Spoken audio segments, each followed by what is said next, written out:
My name is Cordy Craig. I'm the Prescribed Fire Program Manager at Placer Resource Conservation District. Right now we're standing on part of the North Fork Shaded Fuel Break, which is a strategic fuel break implemented by Placer RCD last year. This ridgetop sits above the North Fork American River Canyon, and historically fires have come up this canyon. So this serves as a really important suppression point for when we do get a wildfire. What we've been able to do is combine and work with the private landowners on this fuel break in order to use it as a training ground for low complexity prescribed fire. What we're doing is feeding two birds with one seed. We're maintaining a huge investment that the RCD made in doing this initial fuels reduction and protecting it and maintaining low fuel loading, while also training community members to use this tool and hopefully expand greater community fire resilience.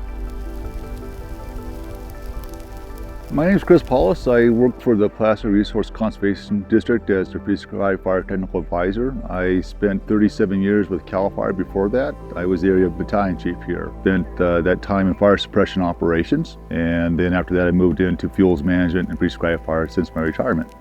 One of the most significant success stories we're seeing with prescribed fire is the reestablishment of native plants and animals. A lot of folks don't realize this is a fire-dependent ecosystem, which means the native plants and animals co-evolved and adapted to fire over millennia. Fire frequently visits these landscapes about every 2 to 3 years, mainly by indigenous burning cultural fire. And when you put fire back on ground, you get this outcome of an increase of native plants and animals. So you get this immediate return in that respect. Fortunately, we've not had our prescribed fire locations tested by a hostile wildfire, but we do know that's going to occur eventually, and the result will be a positive outcome because that wildfire will not burn with the intensity or severity that would normally burn across that treated ground.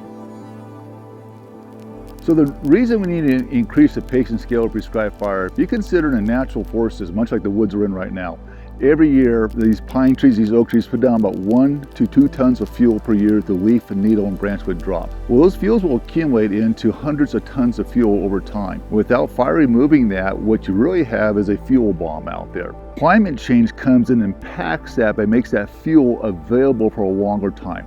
Fire season is now about 25% longer compared to what it was a few decades ago. So if you don't remove the fuels somehow, eventually fire is going to enter the system. Fire resilient community means this. That means fire is still going to burn through your community.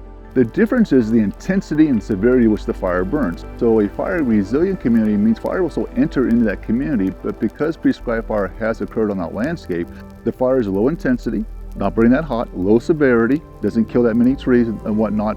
But what it does is it doesn't threaten our structures, our infrastructures, and most importantly, human lives and the lives of the wildlife and our domestic animals and our pets out there. So fire resilient landscapes where fire does move across that landscape, but in the end, it basically doesn't do any harm.